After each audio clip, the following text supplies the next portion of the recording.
What is up, guys? I'm back. So I did a little live stream from my vacation.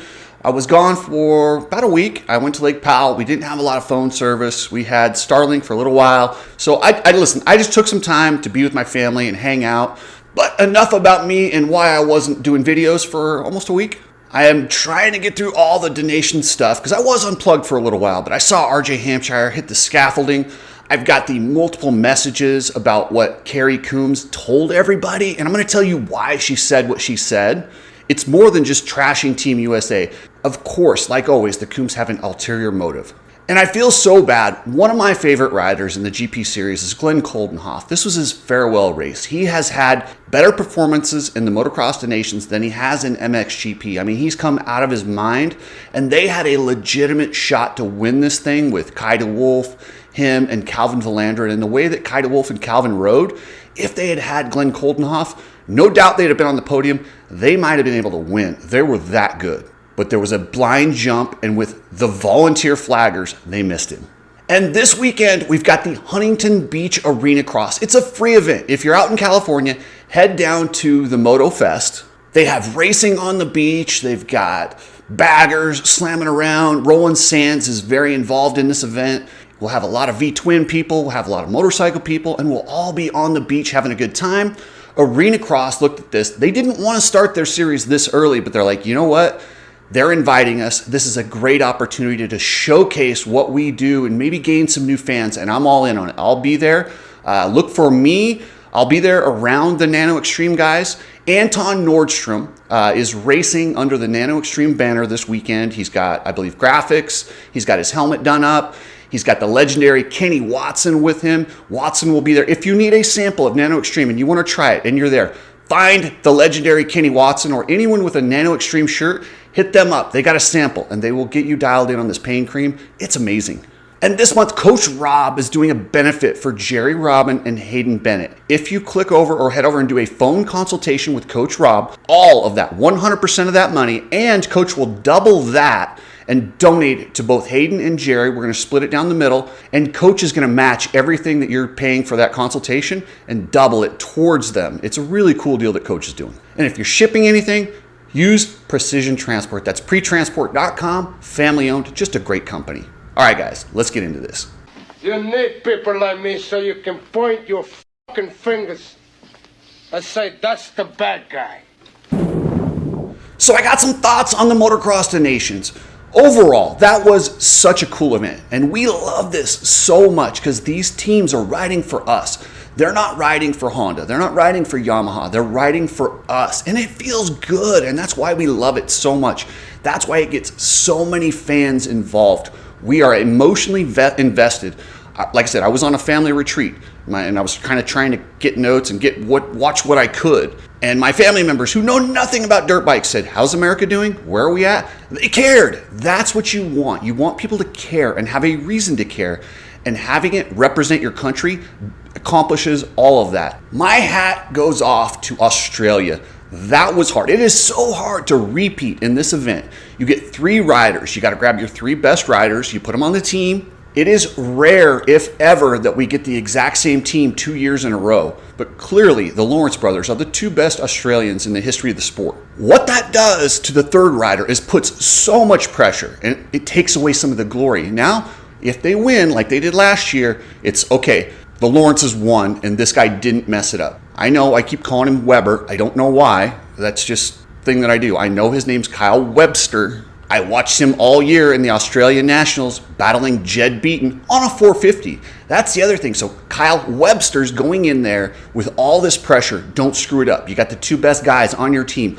All we need is one good moto out of you. That is so much pressure. I can't imagine how much and how he dealt with it. That's 2 years in a row that he has carried that pressure. Damn, that's awesome. And the fact that he was taken down in the first turn of both races and he had to come back on a 250.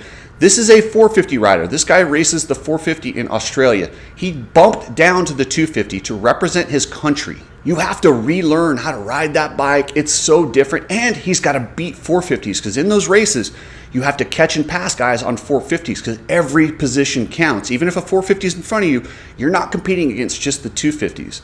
If you're the second 250 and you're in 15th and the first 250 got second, that team gets a 2, you guys get a 15. So it matters. Every position matters in the Motocross of Nations. And for Kyle Webster on a 250 to have to come from dead last or close to dead last in both motos and put together a finish that allowed them to comfortably win this, damn, Kyle Webster, you are the man, and you also go down in Australian lore as one of the best Australians ever because you were the final link in getting them over the top to win the championships they've won.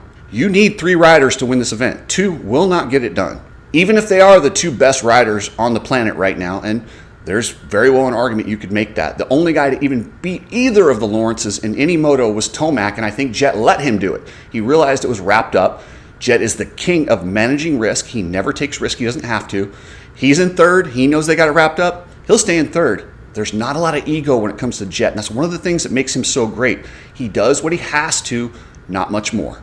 Australians, be proud. You guys, for 2 years in a row, you are the best in the world at motocross. Your team has won. You are kings. So my hat's off. Congratulations. And there's no doubt it wasn't a fluke. 2 years in a row is not a fluke. So congratulations, Australia. You guys are motocross kings once again.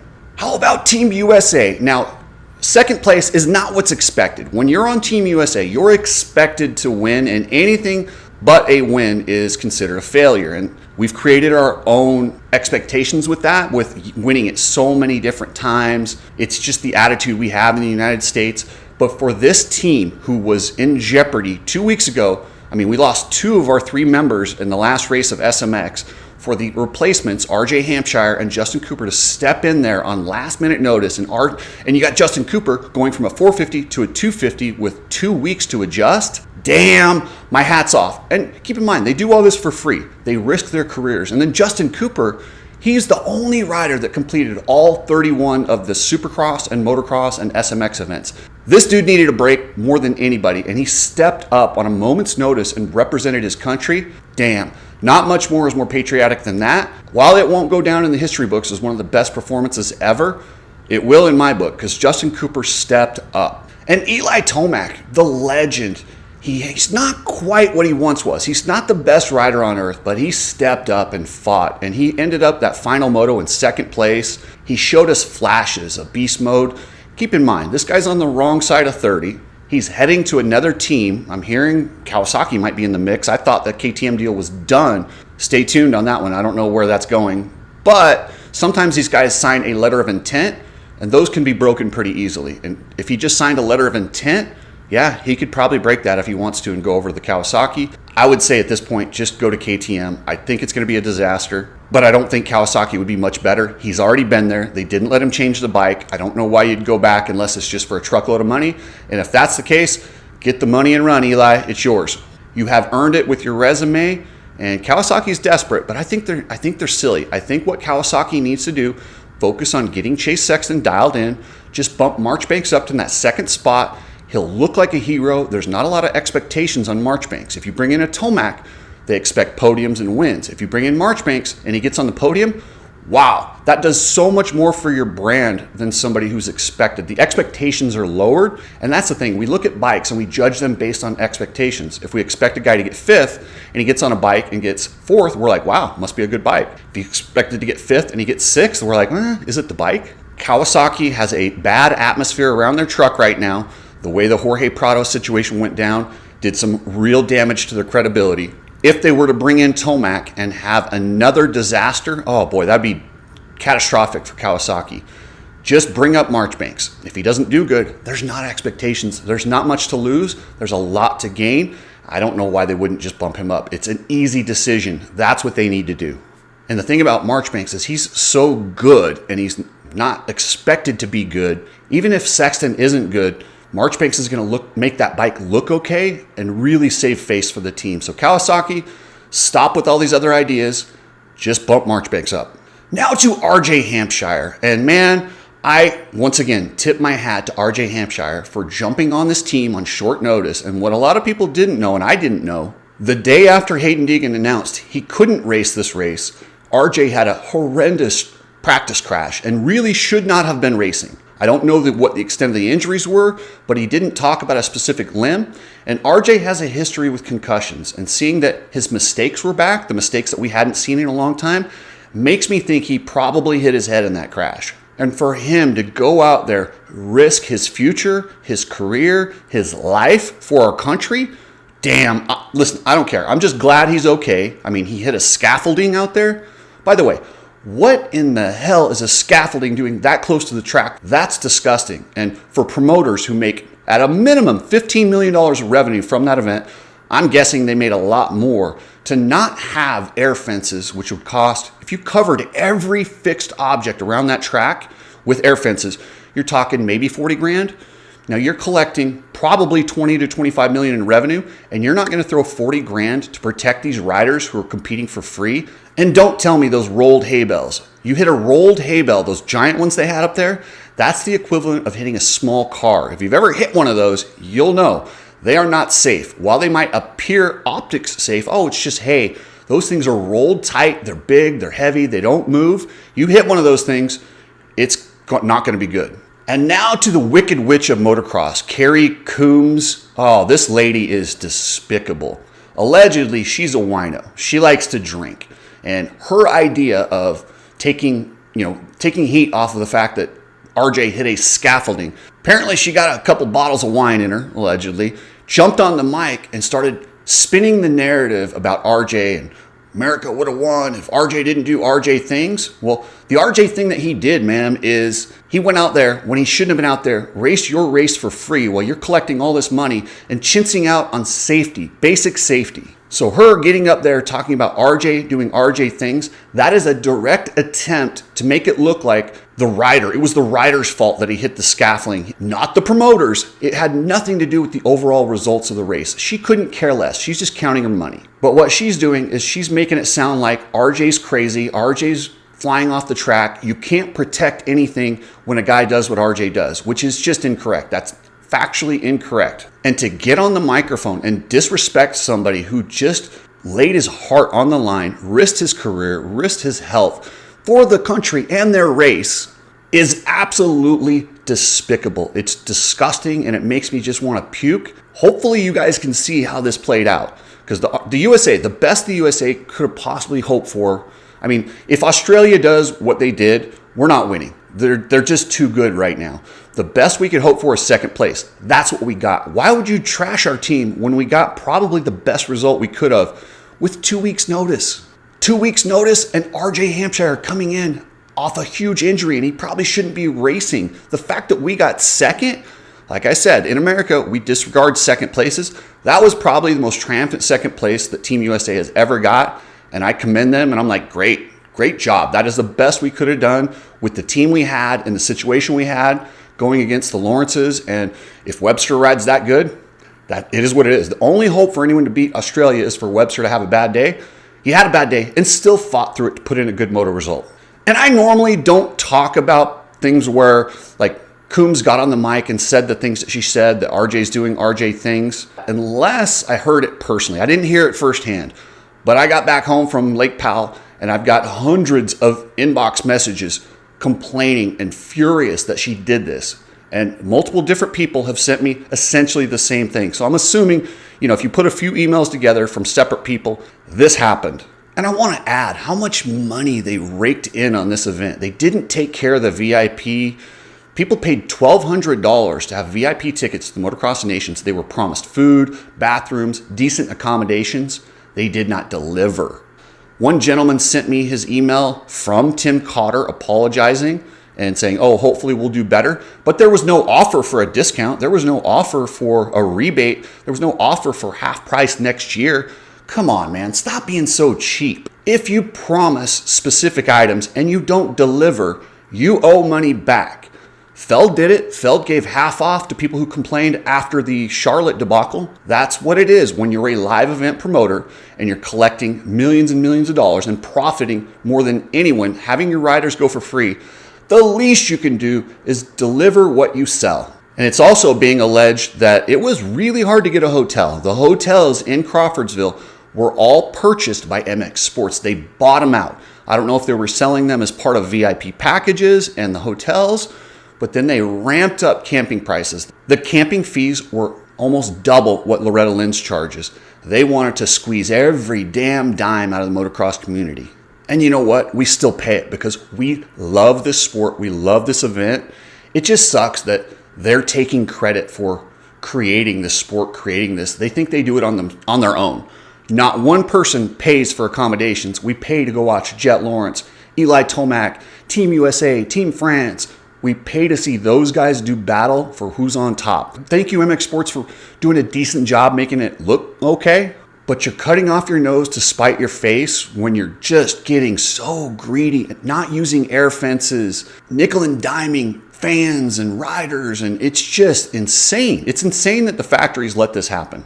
You know, MX Sports has convinced everybody they're 100% the reason the sport exists. They're not. They're a large percentage. They're maybe 45%. They've done a great job. And if you're 45% responsible for a sport being really good, that's a lot. And you should be rewarded significantly. And they are, but not 100%. The riders, teams, it takes a village to make this whole industry and this whole sport happen, not just the promoters. So stop acting like you guys are kings and everybody else is lucky to be at your event. It's not true. If MX Sports stepped out, somebody else would step in. Yeah, maybe they'll have some bumps because it is not easy to produce an event like this, and they're going to have some growing pains, but somebody else would step in because we have this love. This love isn't going away. That's what they're exploiting. How about Team France? Whatever the formula is that they have for the Motocross of Nations is perfect. Every year they're in contention for the win or on the podium. They're good. They have a team chemistry that not a lot of people can generate. I mean, these riders are competitors all year long. Then they jump on the same team and all of a sudden they're expected to get along, like each other, and race for their country.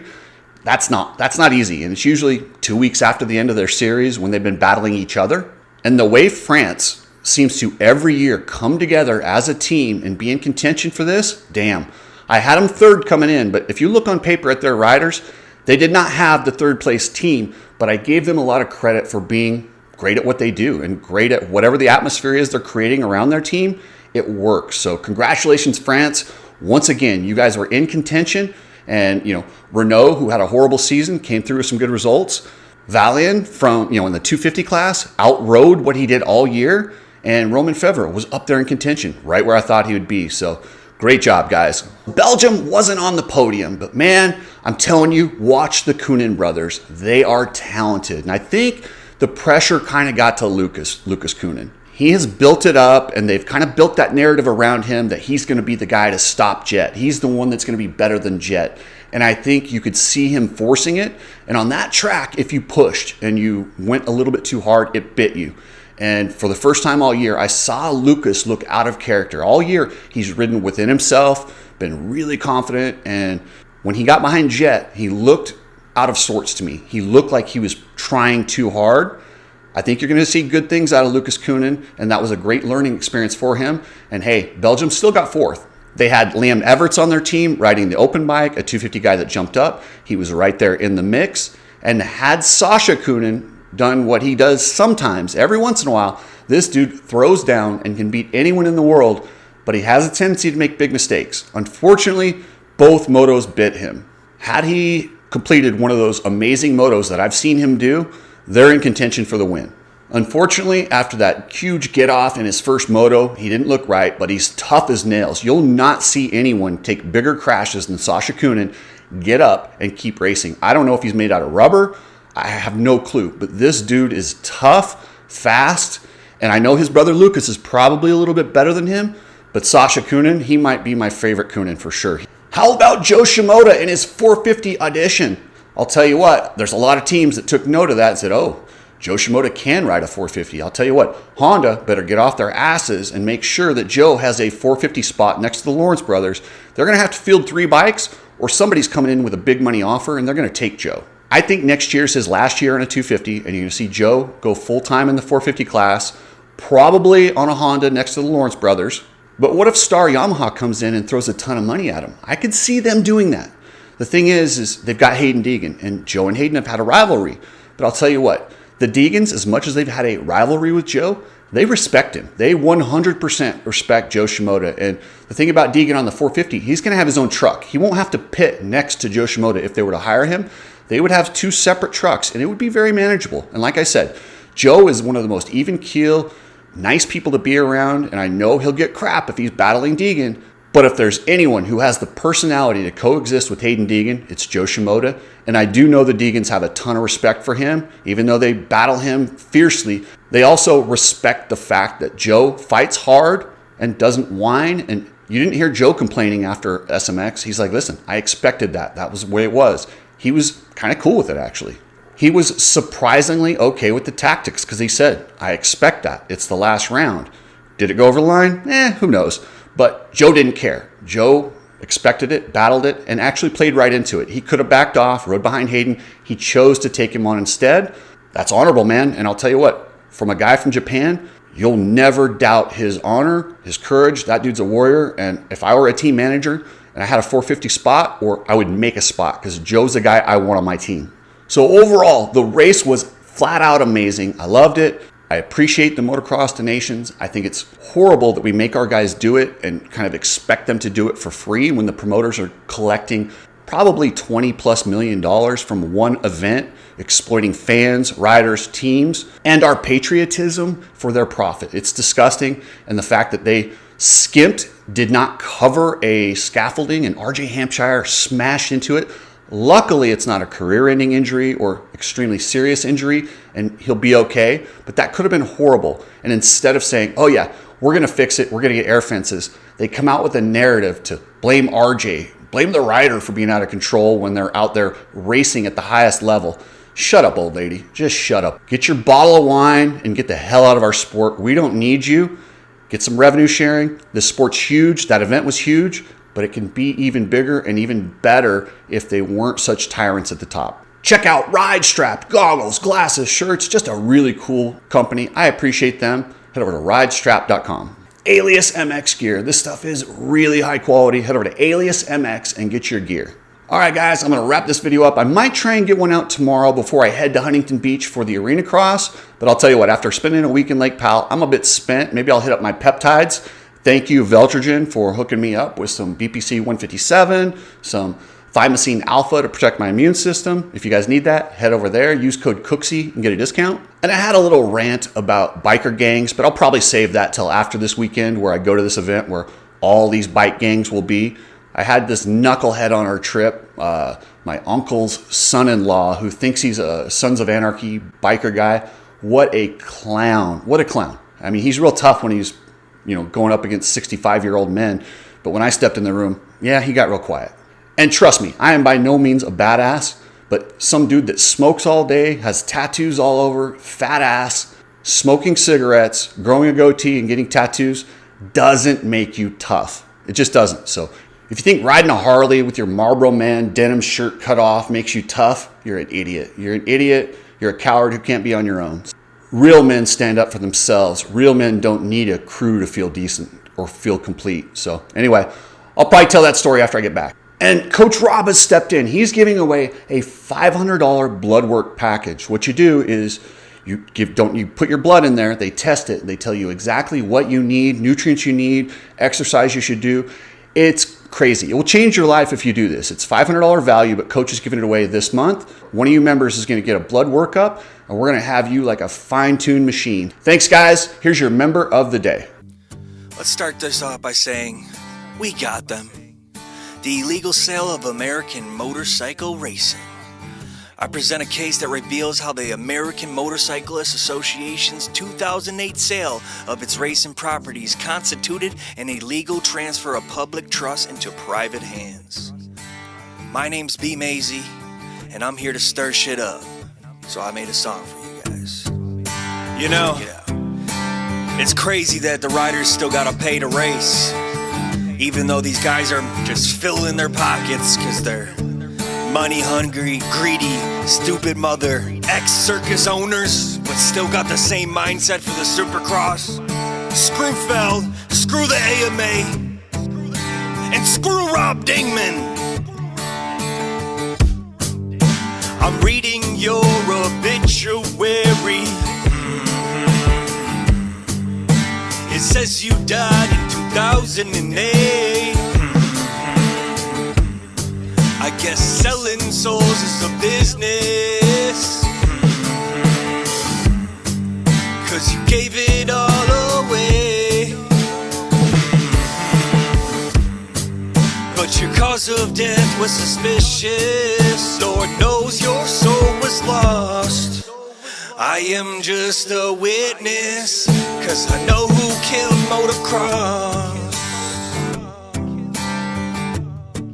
'Cause I know who killed motocross. This is the arraignment for NASCAR failed entertainment. I am just a witness, but I gotta make a statement. I speak for the people, 'cause we can't remain complacent. The illegals hell American motorcycle racing. The devil is a wingman, his name is Rob Dingman. He wanna kill the future of the moto kids in dreamland. How selfish do you gotta be? Treat us like cheap property. Package us up and sell the whole sport to a monopoly. This is very legal, they don't care about the people. It's like NASCAR and Jordan, man, this practice is deceitful. Private entities manipulating what we love. The DMG extorting the AMA, a bunch of thugs. This happened to Planet Fitness, the dark side of business. Rest in peace to motocross, 'cause I will never forget it. And I will never forget it. Right on. I'm reading your obituary. It says you died in 2008. I guess selling souls is a business, 'cause you gave it all away. But your cause of death was suspicious. Lord knows your soul was lost. I am just a witness, 'cause I know who